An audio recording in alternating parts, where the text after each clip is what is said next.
you, Dave. Nice evening. Yeah. Hello there, my name's Roger Hind and this is my friend David Holman. Now David is a specialist eel angler and he has been an eel angler for something like 25 years now. During this time he has caught possibly 35 eels over 4 pound, a number over 5 pound and one monster of a fish of 7 pound 8. So tonight David's going to show us some of the tactics and methods that he uses on the canals for eel fishing. Well Dave, over to you. Well, thanks very much, Roger. What we've done is come here tonight on the Trent and Mersey Canal, and we've brought all the equipment with us, and we're going to actually set it all up as if we were going out for a night's eel fishing. Now we're not going to actually fish tonight, that comes later this week, but by taking a time and getting all the gear spread out, we can really look at every item of tackle that we're likely to use and really take a time, spread it out and explain it all, both to you and every one of our viewers. Great Dave, let's get down to the canal and see what we can learn. Okay.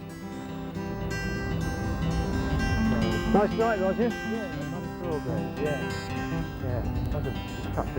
Would that be a possible holding place there? You get big snags like that under bushes? Well, we've got eels probably all the way down here, and they certainly travel along them far banks. A lot of small food holding up in the you know, the moored boat underneath the trees overhanging. Yeah.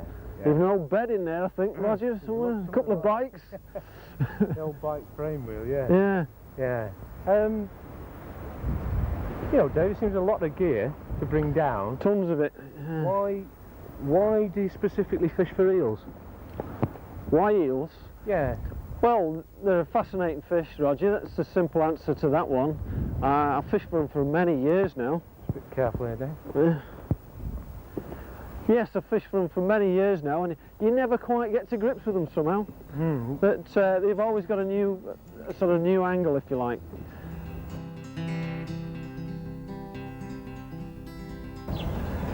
Okay, Roger. Right, well, I'll show you exactly how I'd set up the equipment if I was tackling this swim today. Yeah. Or tonight. First of all, we'll have a look at the rods. Nothing too special about these. 11, 12 foot I always like. Fairly strong rods, and something like a carp rod is ideal. 1.5, 1 3/4 pound test curves. This one's a Daiwa. Seems to be anything wrong with this. That's a carbon rod, is it, Dave? This one, yes, a fairly expensive rod. Now you don't need to certainly have carbon. I mean, the glass rods are certainly adequate. And even going back to the cane, the old cane carp rods, which, you know, are always nice to use. Right. That seems very fine for that sort of strength. Yeah, it's quite a powerful rod, and I think it will handle most of the eels you're likely to deal with here. It's 11 foot 6. What that is in metres, Roger, I'm afraid I haven't been to school for that. just Somewhere under 3, I think. Yeah. Wow, it's very light, that, isn't it? Lovely rod, isn't it? Yeah, very nice, very nice. Right, so that's one. The other one is, as you know, I'm not a great one for match tackle and things like this. I tend to use rods that I like, and if they're slightly different, all to the well. Whereas people tend to go for paired rods and things like that, don't they, Dave? Well, you either catch fish on both rods, or you catch nothing at all. Right. So I tend to set up things differently. It's just my particular way. That's Roger. Now the reels on them, nothing too fancy on the reel side of it. What we're looking for is a good quality reel that will hold, in this instance, 8 pound line.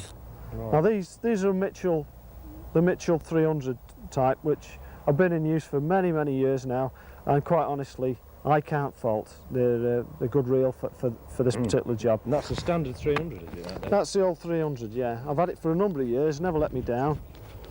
So we'll just put that one, hopefully, onto this reel fit in here. So there, onto there. Now we're going to use a slightly different reel on this one. Why is that, Dave? Now then, one of the problems we've got with the eels is when they initially take the line off the reel, then we have to let them run just for a little while, and that's the most critical time, if you like, when you first get a bite and they're taking line from the reel. Right. Now sometimes on the smaller spools that we've got here, the line does tend to stick just slightly. Now on the bigger spool that we've got on this Mitchell 306, it plays off that much smoother. Oh, I see. Now here we're going to be using this reel at quite a distance. Yeah. We're going to be fishing well down that canal. There's going to be a fair amount of line off that reel. So with that, the extra wide spool does make a difference. The thickness of the line means that it's not so far down the spool, and then it should play off better. And that's the idea behind it anyway. So as I say, we're going to set them up slightly different. That one with a Mitchell 300, and that is the Mitchell 306, which I don't think you can get hold of now. I think they're out of production, but still a very, very good reel, and one that I use pretty well all for me eel fishing, and even for pike fishing, very good as well. What sort of breaking strain and line have you got on there, Dave? Both about 8 pound, Roger, and I find that I don't really need a heavier line than 8 pound on in the canal situation. If I was fishing in a really snaggy area, I might think about it, but normally around about 8 pound, and you can really handle fish quite well on that. The type of line is important. I do like to use silk-cast line. Right. I've used it for many years and it's never let me down. Very reliable, very abrasive resistant, and it does the job adequately. It's quite an inexpensive line as well. You can buy a bulk spool for under £10, 1100 metres. So it's very economical. No. Lasts me for many years. So, right, what we'll do now is just thread up the... Okay, Dave. Thread them up. So Roger, on this particular one, this rod here, we're going to be approximately 25 metres down the canal with the bait from where we're going to set up the rod. We're going to set it up, we're going to put the bait in right down the canal there. Now we can't free line on that one, so what we're going to use is a ledger link on it. Now what I like to use is a seconder reed, which is this particular device, which is a homemade thing. I've not seen them in any shops anywhere, but the idea is that this float's obviously been, it's normally a float making material. There's a line clip at the bottom, which is simply one of these American style clips that's taken apart, and that one's put into the bottom of the seconder reed, and the swivel is attached at the top there. Now when we put the ledger on it, obviously the ledger sits into the mud, and then this here will be well above the bottom of the mud, and then allows the line to slide through it nice and easily. Let's just show that through there on the line. So basically it's just an extension of the ledger, isn't it? Right. So we put the ledger on there, find a nice 1/4 ounce ledger, and you can imagine the ledger there would go into the mud and leave that free as that sticks upright like that. Yeah. Okay? So that's a Dave Holman homemade device, if you like. I just see it just like that, mate.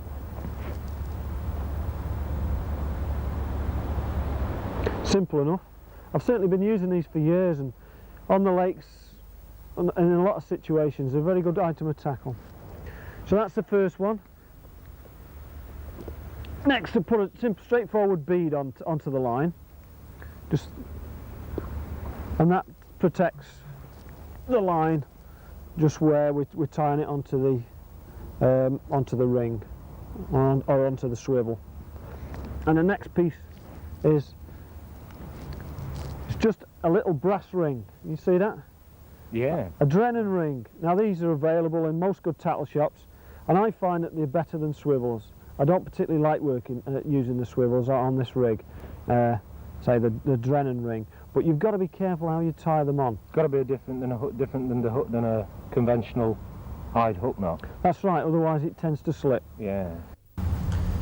Now they go through the ring twice with the line, so that you've got a nice loop like that, which is doubled. You see that? They've got 2 loops there. Now you twist the line as you would normally. About 6 turns would normally do the job on a heavyish line like this. Then feed that free end back through the 2 loops and draw it back towards the ring. There we go. That seems to have done the job.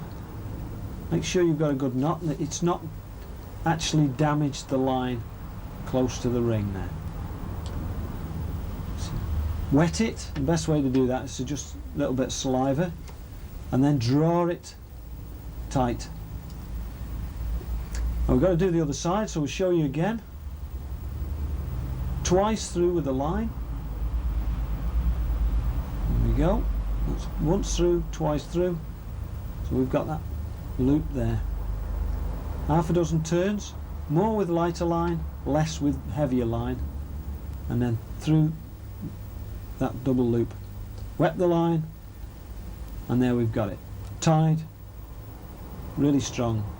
We'll give it a good testing just to make sure. Then trim those loose ends, not too close to the ring. To give us just a little bit of insurance. There. And that should do the job quite nicely. Now we're ready to go. Now on this other one, all we're going to do is to free line a bait. So we're going to simply put the bait up the line and then tie on the hook. Now that one will be fishing a lot closer.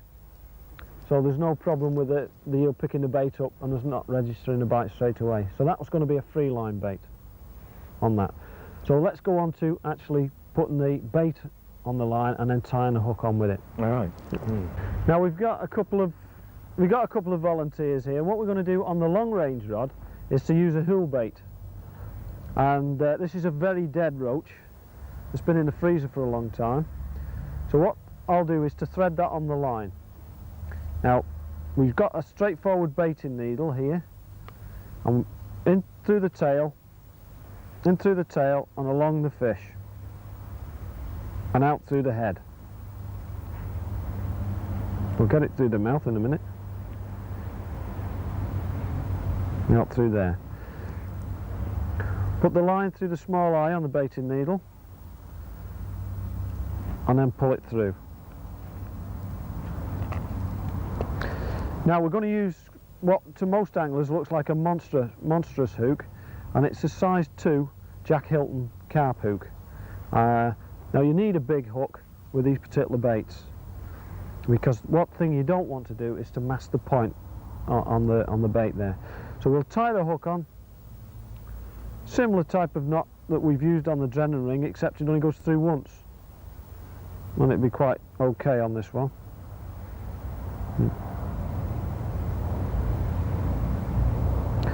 There, wet the line. Just cut it off. Again, you don't cut it too close to the hook. Leave a little bit of safety margin, because that will be inside the bait anyway. And then draw the line back to position the hook. Okay. Now you can see that hook there is just proud of the bait, so that when the eel takes, the actual hook will penetrate the eel. Now it's no good if the hook is masked against the bait like that. So it would just simply pull straight out. So that's how we'll just put that in the correct area. And that is ready to go. That bait is ready to go. So that's going to be one of our rigs. And we'll be putting that, as I say, well down the canal there. Now the second one, we're going to use a half bait, which is the nearest thing to an instant strike rig as regards eels, because normally when an eel takes a bait, what happens, Roger, is that he picks it up near the back. Now sometimes he'll squash the tail, but mostly they go for the dorsal fin area and they squash the bait there. So what we're going to do is cover that when he picks the bait up there. Our hook's going to be somewhere near, so that we can strike him pretty well straight away. Now if that continues, then the eel will run away normally for some yards with the bait, and then he normally, unless it's a very big eel and a very small dead bait, he normally turns it round and swallows it head first like that. Similar to the way the pike takes. That's right, yeah. That's exactly right. And slides it down. So what we're going to use is a half bait here. Now half baits can often be better than the full baits. So what you do is you put one out of one way and one out the other way, and just simply gauge it on the night, sometimes seeing which is most successful, or you can even have a couple of half baits ready made up.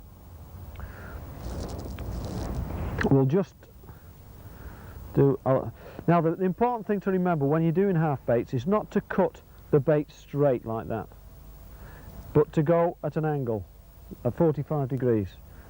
Now that way you get more smell percolating into the water, the more smell of the fish, so it just aids it a little bit.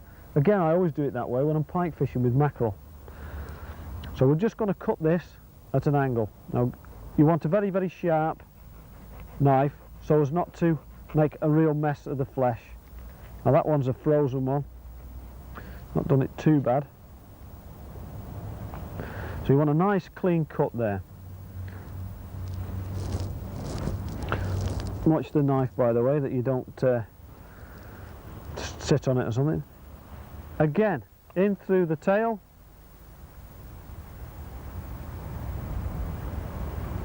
When you're using half baits like this, Dave, do you do you cut the half baits ready before you come for a night session, or do you find that you cut them fresh during the night, which is obviously can be a bit dodgy? Yeah, we can, you know, you can tackle up during the night. It sometimes pays to have one bait ready set up and do them, but no, the fresher the bait, the better, I feel. So you would cut them as you use them? Cut them as you use them. I don't even like using frozen baits. I mean, you can in fact inject them with different smells and things, but a very fresh bait, freshly killed bait, is usually better than one that's been in the fridge, like on the freezer like this for some little time. You can see the tail's been battered, tatty, yeah. A bit tatty, and that sometimes is enough to put a fish off. The difference between a run and not a run is sometimes very small, and it might be that a really perfect bait scores when a knocked about one, if you like, is not so good. Same again with this one. We'll draw the line through it. Now then, when you're using a half bait, it's important that you use a very big hook. Right, an Aberdeen salmon hook. Now again, they look, to anybody that goes roach fishing, that's a monstrous hook, but you're going to need it in a bait like this. Very sharp, very fine wire, and what we do is we make use of that fine wire, because if we strike fairly hard, this hook will cut through the bait, and I'll show you what I mean. We'll tie the hook on.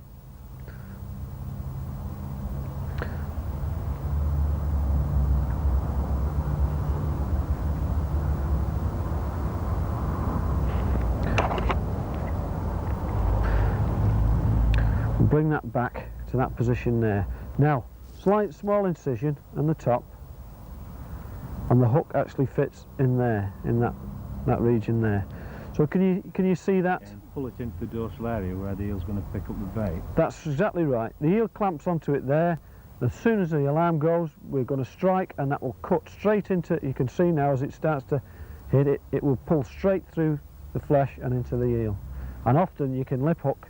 It's the only way I know of actually lip hooking eels with a dead bait is this. As soon as they pick it up, the alarm goes, you pick the rod up and strike very hard to cut through the bait and penetrate the eel. And it's amazing, you do catch, you don't get many drop runs, because obviously you're straight into the fish.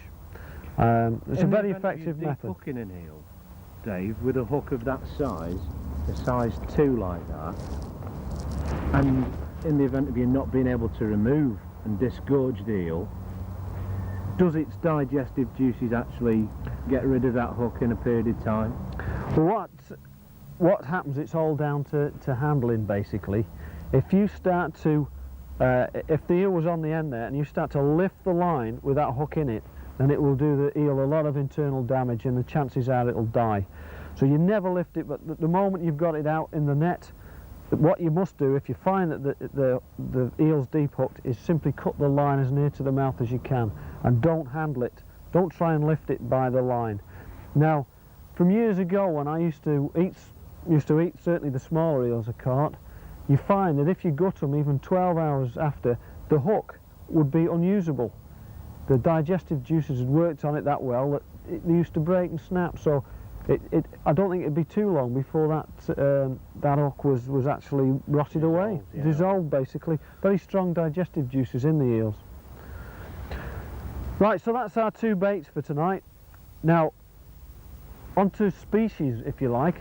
We've got two roach here that we've used simply because I had two or three small roach in the freezer. Lots of different baits that you can use. The ones that I'm not too keen on, first of all, would be things like crucian carp and small bream. Don't seem to score very often on them. Roach are very good. Minnows, certainly, when you want a really small bait, ideal. Gudgeon, excellent, certainly in canals, because that's what they're finding most of the time. And the odd one out, if you like, is a perch. Now, perch, very small perch, really do have a capacity, if you like, for catching big eels. So go for a small perch practically every time. It's amazing the number of big eels I've caught on dead perch. Dave, what about the actual hook length? I mean, there's a lot of things on the market like Dacron and Kryston, or do you just use ordinary nylon or wire traces? Well, what you can use, I mean, in lots of instances, is straightforward nylon. And what I tend to do is to fish with the nylon until such times as I think I need something else, basically. Eels can, in some areas, have a habit of biting through nylon fairly easily, and then you've got to use a wire trace material. And what happens there is that they take on a role, if you like, in the water of a major predator, and they develop, you know, quite healthy teeth, and they can simply saw through nylon without, you know, any trouble at all. So what we go for then is a light wire trace, and normally at 10 or 15 pounds there's plenty of excellent wire trace on the market now, and this one here is a Marlin steel. I think it's about 15-pound breaking strain. A swivel on one end and the hook obviously on the other. So that's the length of the... Would you use that in canals, would you? No, not the canal eels that I fish for, because I can honestly say on the heavier lines, the 8 pound, I've never been bitten off. It's never happened, so I've never had to use the wire. Now the problem with the wire is that quite often that's much more springy. An eel will pick the bait up and tell there's something wrong with it and spit it out. Drop it, yeah. So unless there's a need to use a wire trace, I don't use them. It's as simple as that. Now the one in... What about the Kryston, Dave? Yeah. Do you use that?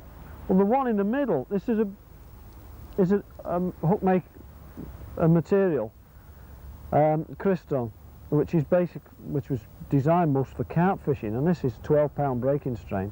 As you can see, it's a lot thicker, but it's really supple, and that's where the secret of this particular material is. Also, it's very resistant to any abrasion, such as eel's teeth, that you know, when it's in the mouth. So unless they really have good dental gear, if you like, they're not going to chop through this. So this is probably a good compromise. In fact, I've started to use this type of material with great results. It's sometimes better than the straight nylon. Right, shall we have a look at the bite alarms then? Yeah, sure. Right, if we just look first of all at the Optonic bite alarm, Roger, these are designed to work with some sort of indicator, and here we've got a little isotope glow bobbin, if you like, that normally sits on the line here. Now that, if you're set up for normal fishing, that's probably something like you'd have, so that when the fish pulls, away goes the alarm. Now that's not going to be sufficient in this instance, because the fish is going to pick it up. Yes, we're going to get the indication, but before he's had a chance to get hold of the bait, he's going to use up the little bit of slack line and probably drop it. So we've got to use an open spool. And the moment you put an indicator in there, well, it drops into the grass. That's not so bad, but you're going to get lines spilling off the reel. So what you've got to do is to take away the indicator and use a line clip. So if we open the spool, we cast it into position, retrieve most of the slack line and simply clip the line onto the line, into the line clip there. And that stops the line spilling off the reel, or should do if you put it on correctly. Possibly a better idea would be one actually immediately above the reel. Immediately above there. But the idea then is that the eel picks up the bait, pulls the line from the clip, and the alarm sounds as it takes off. Thing to remember is on these is to get the... Right, let's get this right. Is to get that runner jammed in there, and that way it goes off every time. Now there's some rods that don't seem to work very well because of the runners. They don't seem to work very well with this type of indicator when it's not using a bobbin. So there, we've got it. If we just set that up again, put it on the clip, the eel takes the bait, and then away she goes. And that's, although it sounds quite a low volume, that it's sufficient normally to wake you up if you just happen to have nodded off for a few minutes. And is it an immediate strike then, Dave, or do you allow it to go for a while and or let it run with the bait? Now on this particular rig we've got a full dead bait, so there's going to be a little bit of time before it actually gets it down it. So we're going to just feel a little bit of experience there, if you like. It's just a Timing. Although he's got it. Sometimes a small eel will pick up a biggish bait and he's just pulling at it, and you can feel him actually pulling and snatching at the bait. Small fish, and chances are you're going to miss that one. It's a much more positive one when a big eel picks it up, and they've got it, and you can feel that they've got it, and then that's the time to strike. But usually you're giving it just a little bit of time, because the eel will pick up the bait, possibly run away from where it's picked it up, squashing it to kill it, and then it'll turn it round. So it's just a matter of gauging the right moment. But give it, I don't like to give actual time. Sometimes it's 10 seconds, sometimes it's, although he's got that, it's nothing more than a good feeling that he's really got it. And then you strike into it. With the instant strike rig, if you like, as soon as you pick that rod up, you can strike away then. He's got it, you know, he should have it straight away. Well, one of the bite indicators that I like to use is an item which was devised by some of the members of the National Anguilla Club many years ago, and is now made by Arthur Sutton of AGS Alarms. So if we simply set this up on this back bar, as shown here with the rods, and the alarm box itself screws into there, and then we have the gripper arrangement, which is this beast, and it acts like a close peg arrangement. There is adjustment, and the line is simply held in the jaws there. So when the line is pulled out, that operates the alarm. We'll set that up, one on that side, one for this rod here, wire him in,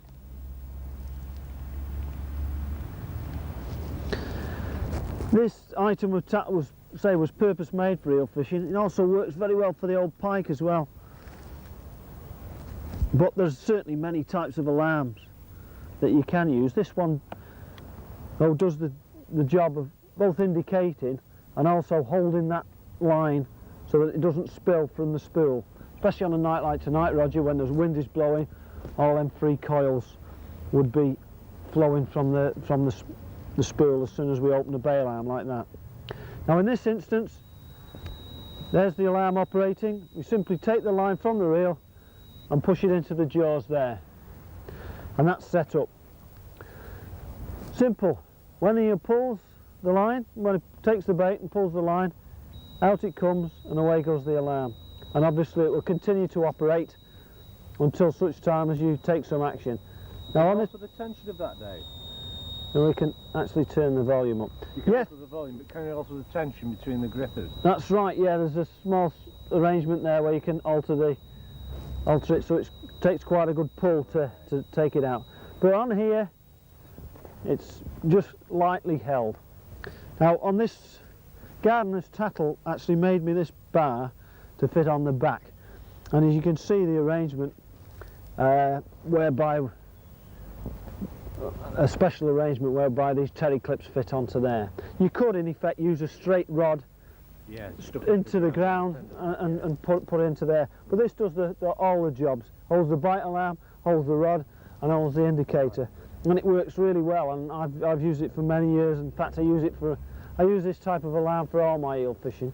It's very simple, that, Bob, but it's effective, isn't it, to be able to put the whole lot just on one? Yeah, it's dependent though upon a good bank stick position there. If it's a bit floppy and starts falling about, you're in trouble, but normally we can arrange it like that.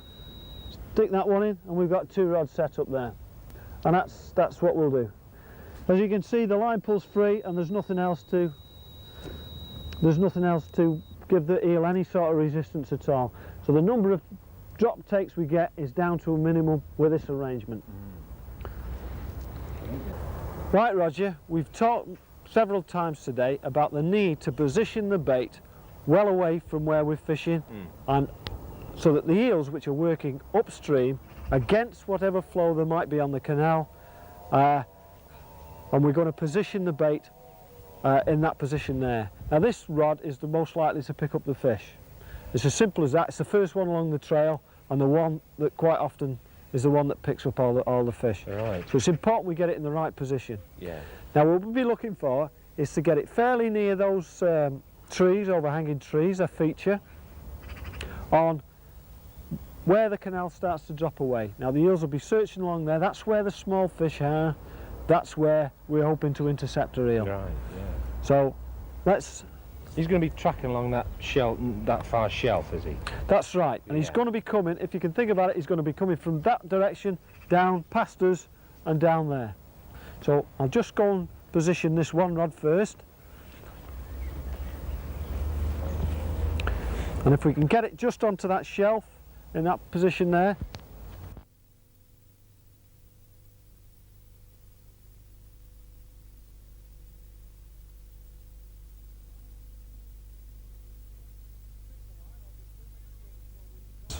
sink the line, obviously, making sure there's no weeds on it.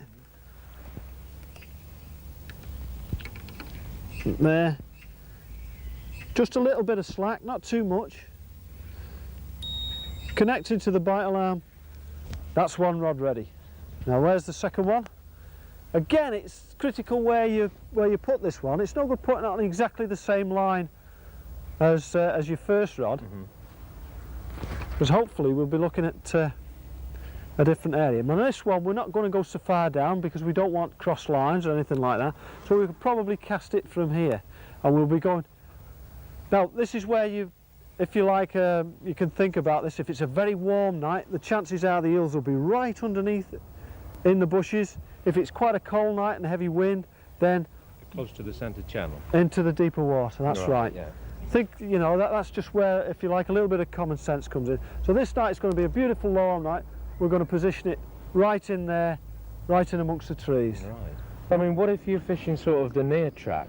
You know, maybe you're fishing the near shelf. I noticed we've got both of the baits out on that far shelf. Yeah. Why are we not trying to track one down on that shelf and one on the near bank? Well, you could certainly do that, and if the rules allow, you could even put a third rod out and fish that close in on the near side. But you're looking at we're looking here at a feature, and the feature are the bushes. I see. And the bushes will hold the fish, and the eels will tend to move into there. Now the chances are we may catch fish on the near side, but my money's on the fact that the smaller fish in this area, and if you just look a little bit further up there, we've got quite a few people fishing the canal, and they're catching fish all from the far bank. Yeah. So that the small fish are there, my money's on the eels going to be there.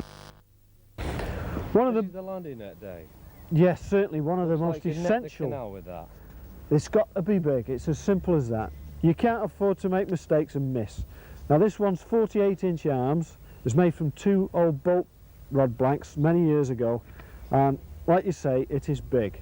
Now if we get a really good indication of size of that, so there's no excuses if you miss at the net. With that net. And certainly there's no need to use a net of anywhere near this size for any other fish but eels, but they are notoriously difficult to net.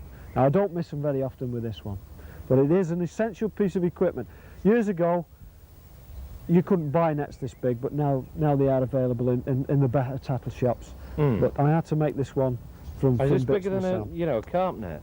A normal carp net would be 42 inch. This one's 48, so Right. yes, there's plenty of room for manoeuvre there, as you can see. Yeah. You've seen all the gear, how it's set up.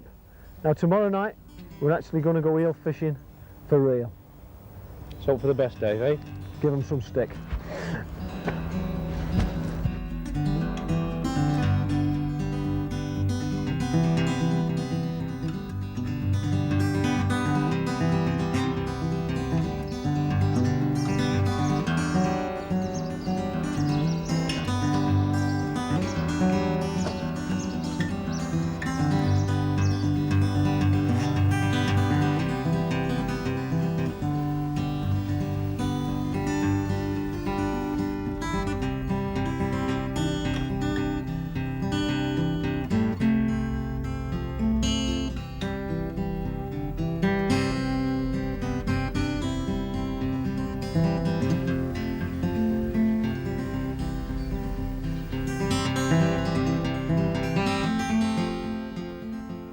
We've been to the Trent and Mersey Canal and we've seen exactly how we set up all the gear.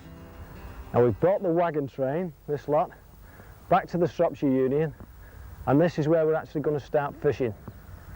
Now if we have a look at the water here, you'll see by the stakes we've got a lot of weed beds, shallow water, lots of small fish, and hopefully our eels will be looking for food up against the weed beds. So that's where we're going to go tonight.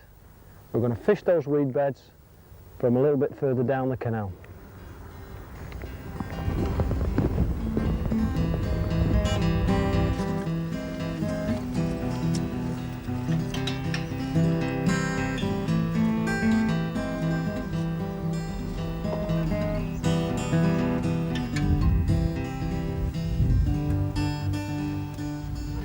Right, here's a selection of baits that we're going to be using tonight. At the top we've got a small perch. These are all set up nice, ready for use. We've got a small perch, rather a large hook, that's a size 2 in there, and that's ready to go.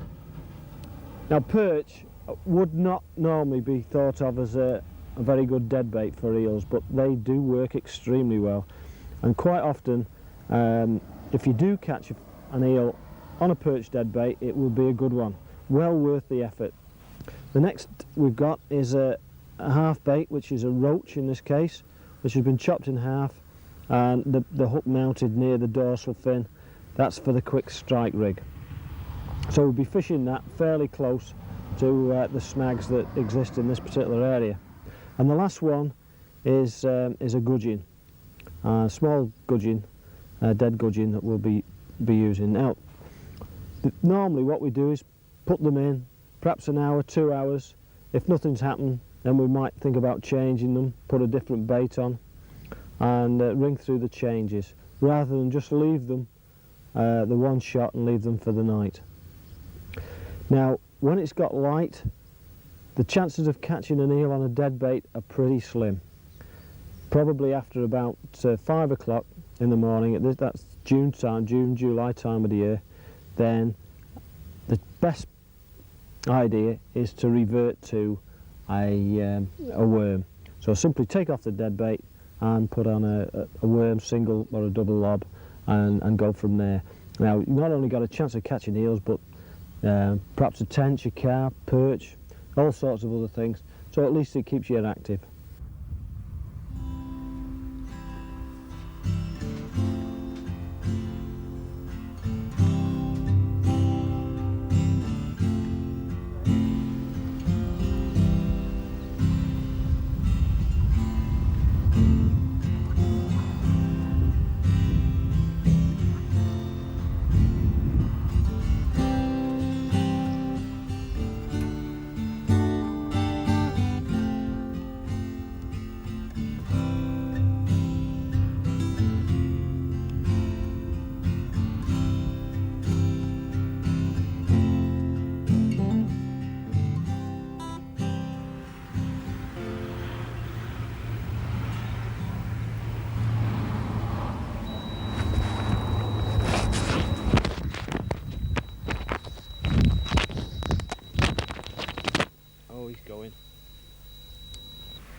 Yes, he's got that. He's running.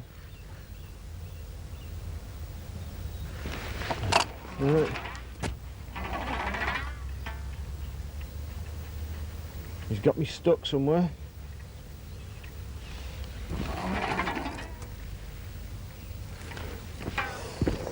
Sod it out. I'm going to lose this one.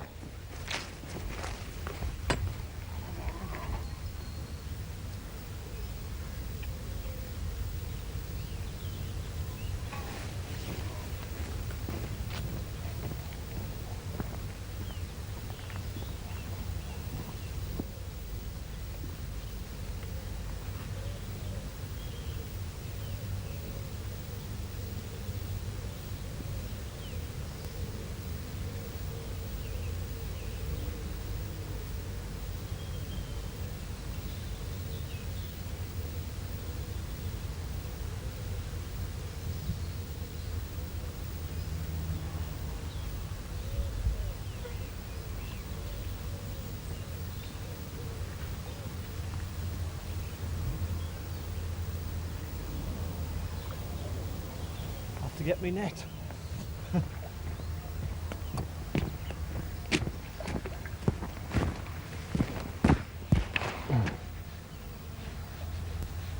Not very big eel.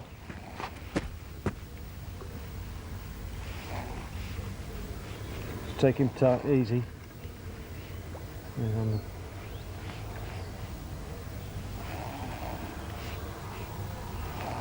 He's not even a couple of pounds, I'm afraid. Never mind. We'll get the net.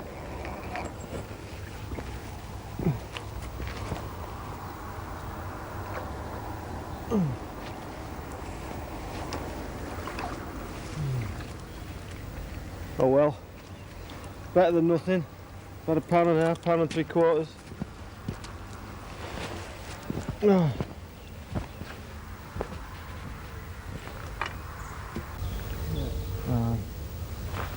He's about a pound and a half, pound and 3/4. Not as big as we hoped, but never mind. Perhaps it's better to come. What do you reckon?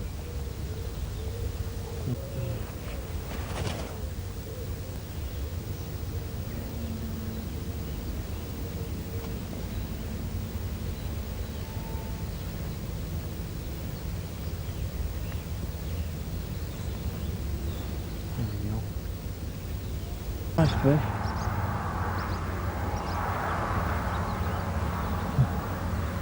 We'll put him into the keep net.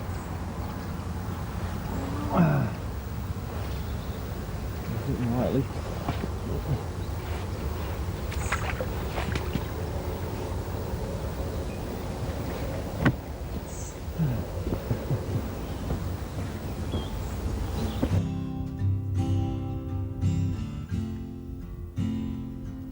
Would you believe it? We've got a boat. Great big light on the front, blazing away. Now this doesn't happen too often, but when it does, it usually kills the sport dead for the night. So I've whipped out the rods fairly quickly, and while we watch this boating person go past. I can understand boating in the daytime and the nice scenery, but what have we got to watch in the middle of the night? 12:30 it is now. What have we got to watch in the middle of the night with a great light beaming out in front of it? I just do not know. The only thing we can hope for now is that perhaps we'll get a fish or two round about when it's getting light.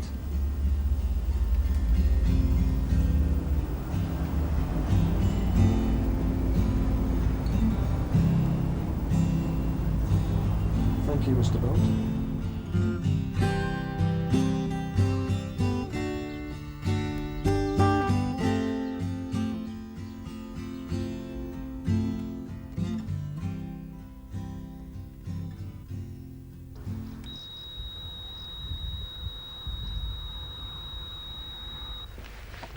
Right.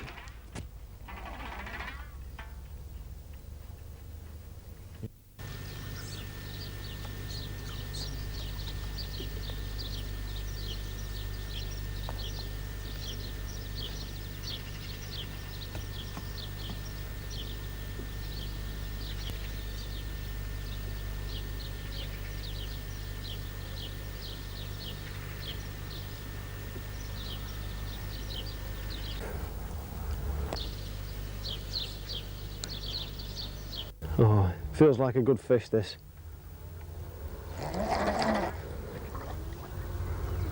Oh yes.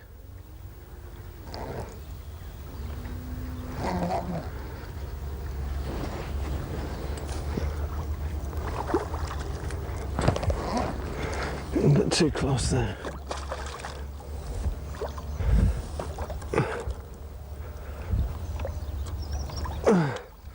Oh yeah. Oh, what a nice fish. Look at that. Oh, must be £3 at least there. A bit tangled up here. Oh yes, look at that. What a nice fish. Oh. Oh yes. How's that for a tidy eel? Canal eels. Oh. Look at the girth on that one. He's obviously been feeding quite well on all those gudgeon and roach in the canal, and he's probably been in here for a long time. Nice lovely mouth on him, beautiful bronze colour, absolute superb fish, that lovely fish, just the one we've come for to date. Have a guess, it's I would say that's at least £3.5, but we'll put it on the scales now and just check it out. Right, he's obviously swallowed the bait. Now, no need to panic too much. What we'll do is to just simply cut the line as near as we can to the eel, and the chances are he'll suffer no ill effects at all. So I'll just cut the line there. There we go. Don't pull up on the line. Sometimes that can do a lot of damage. I'd never lift them by the line. Let's just put him in. There we go. And let's see what he goes.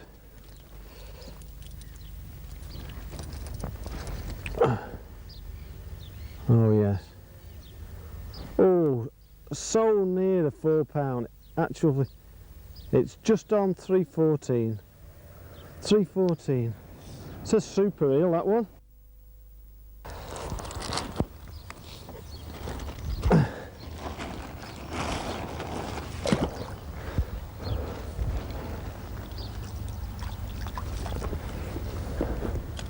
It's a good idea to keep the top well clear of the water, because sometimes they can start to clamber out, especially in the night. So keep the head well above the waterline. And that is the best method of keeping the eels. Put them in the keep net rather than trying to put them in carp sacks. They'll usually manage to find their way out of carp sack. Just the job.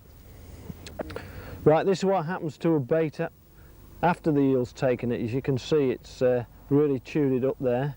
Also, note the marks, which we mentioned before. He's had hold of it across the back here, and he's picked it up, and he's had hold of it in that position. The flesh, you can feel, has been squashed in that position.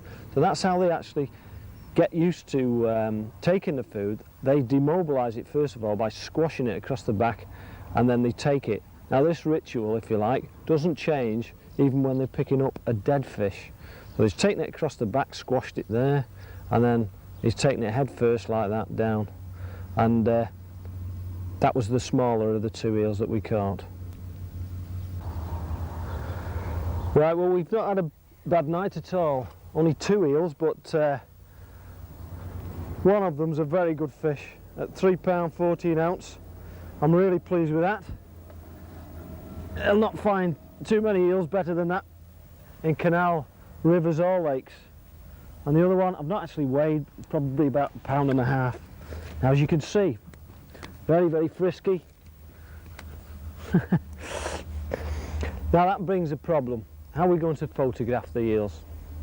We've caught a good fish, and all you get is the snaky action whenever you lift them up. In fact, if you just move that, suddenly he goes bananas. Now, a couple of tips on this. If you've got to handle them, then use a towel a little bit. Make sure you can get hold of them properly with a towel. But one of the other ways of subduing them is actually to turn the eel upside down. And if we just demonstrate that now, if we can just bring him out onto the grass, if we turn him upside down, He normally goes fairly quiet. There we go. Turn him upside down like that and he goes very quiet. And it's just as if you've waved a magic wand on him and suddenly he's gone to sleep. Now that does help us, because if you want to take a photograph of an eel, then if you put it in that position there, get all the camera ready to set up and then simply lift your eel into position, you've probably got 3 or 4 seconds before he starts to revive and starts thrashing about again. So shall we try it and see what happens when we get the smaller one and lift him into position? So, as you can see now, quite docile, and we'll just try and lift him up and see how long it is before he suddenly realises he's back in the land of the living again. There we go, and suddenly he starts to come to. So that gives you that few seconds in which to take your photograph. So especially if you're on your own and you're using a delayed action, it is difficult. Much easier if a friend's taking a shot for you, but that's the way to do it. Now we'll try it with a bigger one, and usually find that the bigger the eel, the easier they are to handle. I mean, nobody likes handling those little bootlace jobs, the half-pounders that go screaming up your line and leave acres of snot right up the line. So the bigger they are, usually the easier they are to handle. Let's try it with a big one. Well, again, he's quite frisky. We'll turn him upside down. And again, he starts to relax. We'll just leave him like that. You can actually feel it when you're holding the eel. You can actually feel them relax. And they will sit like that for a long, long time, unless you actually turn them back upright again. So obviously not many eels sleep on the back. We'll try and lift him into position and see what happens this time when as if we're going to take a photograph of him. Are we ready? Lift him into position. Usually good enough to get a good shot, and then the eel will start to come to again. So he's starting to get a bit lively and frisky again now. So simply put him back down again. Back into that upside down position. And away he goes to sleep again. Having enjoyed some good sport with these eels, now we're going to put them back again. Now, for those that like to eat eels, well, fine. If you've got to take the eels, take the small ones. But don't, for heaven's sake, kill lovely fish like this. And the best thing to do is just simply return them to the water. So that's what we're going to do now. In fact, he's off on his own. And we'll put him back. Away she goes. We'll do the same with this one. And away they swim.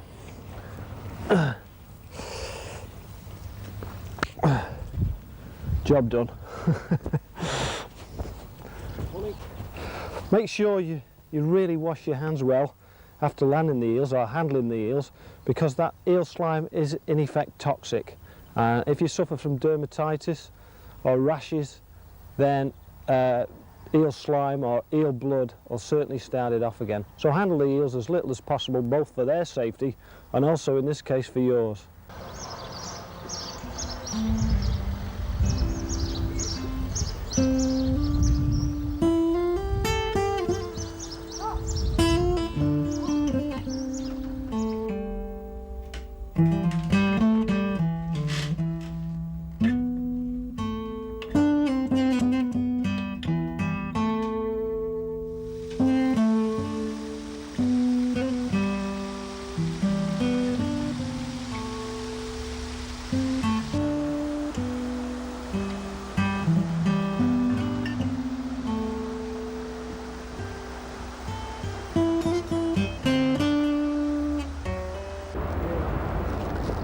Right, we've looked over the past evenings or nights fishing for eels using dead baits and lobworms, looking for the big eels and the specimen eels in the canals.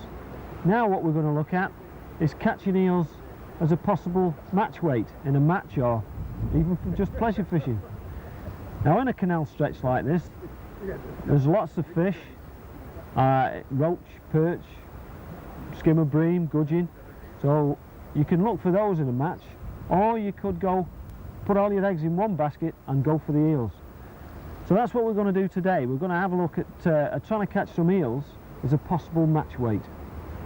And the way we're going to do that is using a pole, maggots and casters. Just go over the rigs. Now we're going to plumb the depth.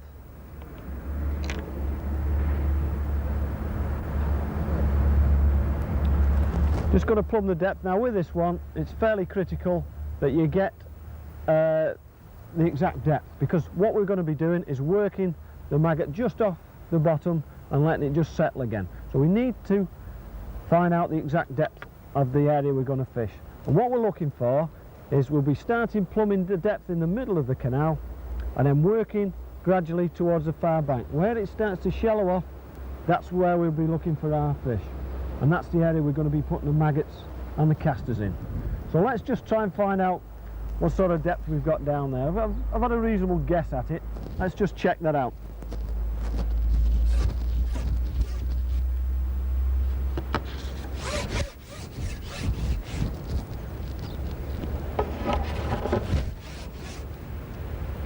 We'll start in the middle, in the boat channel, and down she goes. We'll just keep working it across there. So it's starting to shallow up there. That's it. So that's just on the bottom there. And that's about the area that we're going to fish. We're going to be looking at putting the maggots and the casters in round about that area there where the end of my pole is. The next job is to give them a little bit of feed.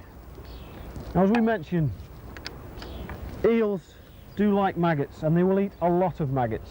So for that reason, you would feed for these completely different than you would if you were fishing for roach or bream. And that is, you've got to put a lot in. Now I would give them at least 5 pouches of maggots in that area. That should get them the eels feed in there. Now one eel of about a pound will probably shift quite a lot of maggots. So put plenty in to get the eels into the area. So here goes.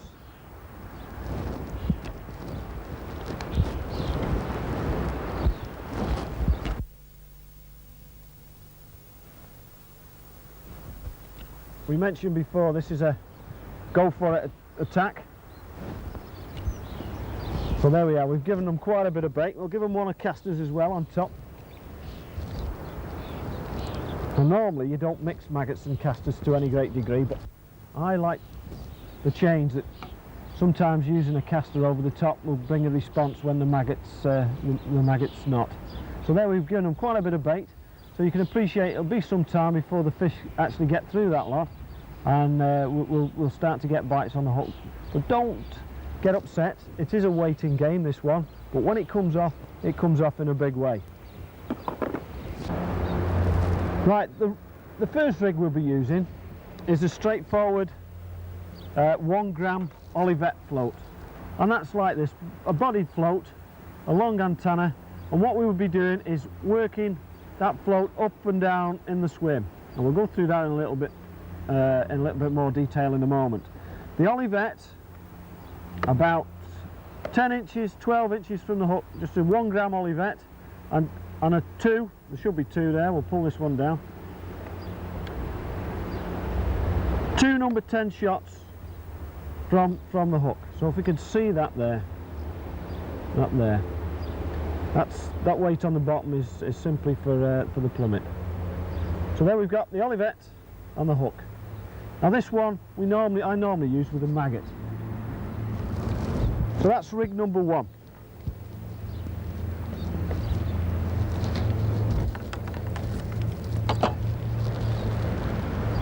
The second one here, which is fished way over depth, and it's a small waggler. Small waggler float. Now these are much easier to control actually in the wind. A lot better. You can normally use a longer line between the float and the pole tip as well. So it makes it a lot easier to handle in the wind. And also you'll see by fishing way over depth, and normally 2 or 3 number 10s right down the line, what happens then is the bait tends to move slower through the swim.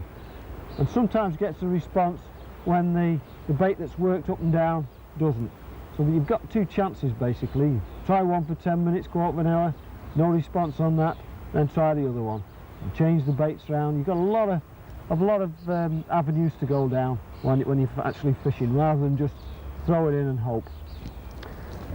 The elastic on these, on the end of the pole, normally a number 5, or a 6. Plenty of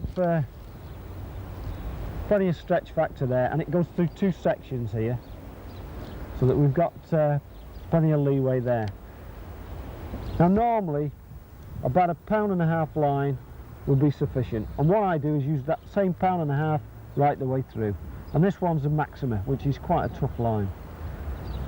You can chance using a lighter hook length, especially if the eels are small, or even go up a grade if the eels are that little bit bigger, and you're likely to catch one 1.5 pound, 2 pound, which will give you a tiny old fight.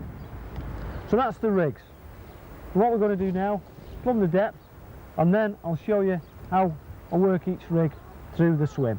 So I'm going to work this is the rig that we're going to work up and down over the bottom. So there we'll start off on that line, and the bait should be just resting on the bottom there. And what we do, as it works through the swim, we just lift it, let it go. Just let it move on a little bit, lift it and let it go. Just a little bit too much line between my pole and my pole tip and the float here, but not to worry. Lift it, drop it back. Lift it, drop it back. And that's the sequence right the way through the swim. You'll notice the float is moving at a reasonable pace along the swim there. Now that is the one rig, and it's not the normal one I would start off on. You move it down that line, no response, probably go just a little bit further out towards the far bank, bring it back, fish it the near line, find out where your fish are tending to concentrate. And there we are, with constant movement there. Now last year I visited the River Witham and in Lincolnshire way, and I saw some match anglers there from Boston fishing at 11 metres there for the eels on the River Witham, and they had this method really teed off. They were catching eels at a tremendous rate, and 8 to 10 pound in a match was didn't seem to be any problem to them. They had the sequence really worked, and this was their method. They just kept working the bait through the swim all the time. Just try that again, go down the same line again. So you can see it's not a static, it's not just a static method of chuck it in and leave it in. You've really got to work at it, same as you would with practically any other type of fishing. We're trying to demand a response from the fish down there. Say, here's the maggot, go and get it. So that's one of them. I'll show you the second rig, and as we mentioned before, this is fished way over depth, and the idea is to slow the bait right down, so it takes 2-3 times as long to move through the swim. Now on this one we're going to go for a caster. There's a number 18 hook on this, 18 forged hook on this particular one, and we're going to bury the hook, right in the caster.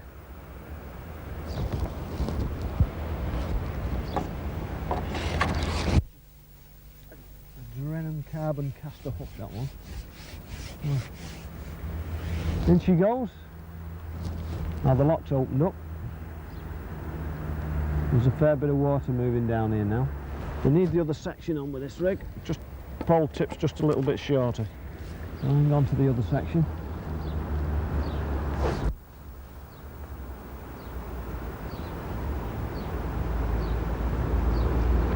And the beauty with this particular rig is that if it really is blowing well, you can back shot it, put a small number 10 shot between the float and the pole tip, and sink the line there, and it'll start to really behave itself in even the most atrocious conditions.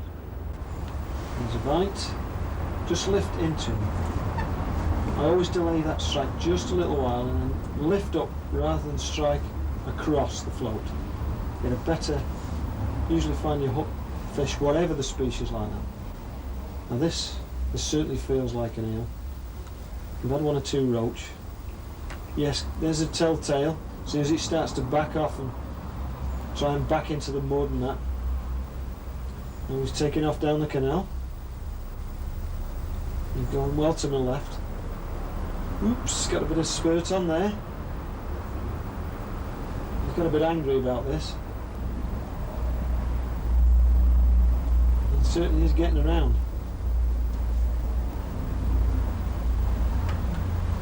There we go. Now then, he's just tying a little bit and we start to feed the pole at the back of us. Now, sometimes, especially with smaller, oh there he is on the top. It's definitely an eel. Now with a pole, feed the pole to the back of you rather than unship it. That way if he takes off again, you can just simply push the pole out in front of you again rather than trying to feel around for where the sections are to add more sections on. He's getting a bit doggy there, just trying to get into the mud. The elastic comes into play. Looks quite a reasonable size, this one.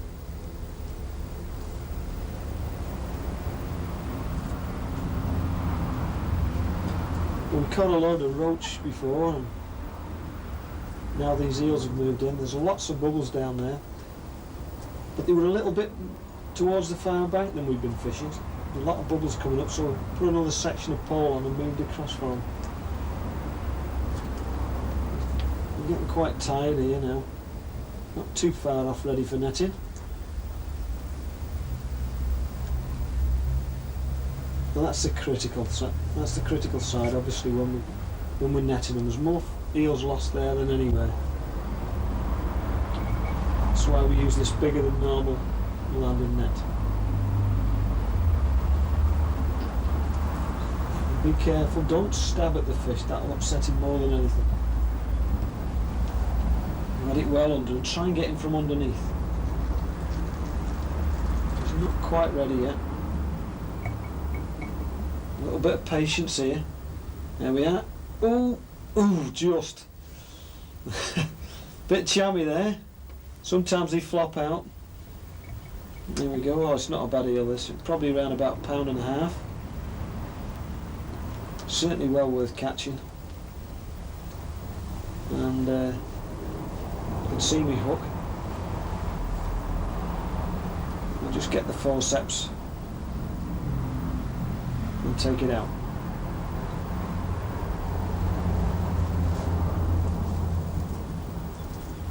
Look at all the bubbles coming up. We must have some eels down there now. We're really working well. Keep working this float down. There's a bite, lift into him. That's it. Yes, this is an eel again. Just try and ease him away from the area you're fishing. The best is if you can fight it out in the middle. You've got the deeper water there. And less chance of the eel actually getting into the mud. Big problem sometimes is when a boat comes past at this point, and then panic stations. It's really best to try and do some, if the boat doesn't start to slow down for you, just drop the tip into the water like that and pull it towards you fast and see if you can pull the eel out the way of the boat. But we're not doing that today. We'll lift the pole back into position again. That's the way we want to fight it, really. Try and keep the tip above the eel and have him dancing about away from where the rest of the fish are feeding, where he's not going to do too much damage. And it feels like a reasonable fish, this one. Certainly going to be over £1 pound. And again, we've caught him from fairly close to that far bank. It's probably only a foot, 14 inches deep there. Normally you'll catch him in deeper water than that, but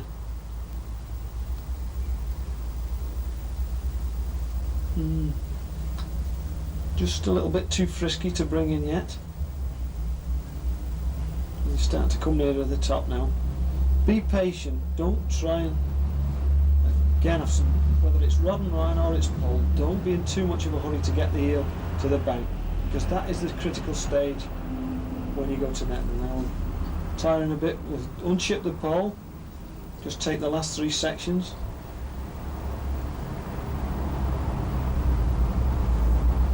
That's when he usually goes again, and we have to thrash around trying to get the rest of the pole off. I think we've got this so far so good.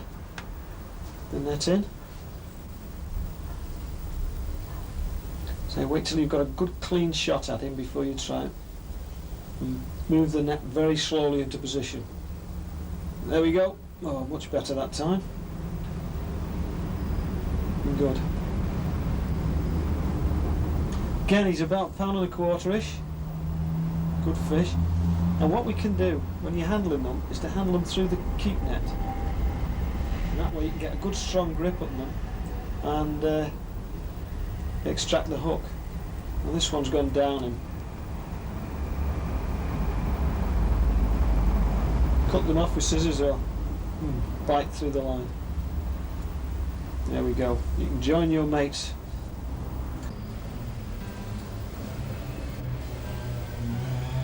Right, there must be a few more down there. Well, as the light starts to fade now, we've been here for quite some time. We've caught quite a number of eels. In fact, I think we're up to 7 now. Best one's probably £1.50. But it just gives you an idea of this type of sport that you can expect for eels. We've caught them, the big ones with the dead baits. We've caught smaller ones with the pole. We've had great sport doing it. We've had a lot of fun making this film. And it's all out for you, for you to do. Lots of nice eels there. Some people love them, some people hate them. Smashing fish.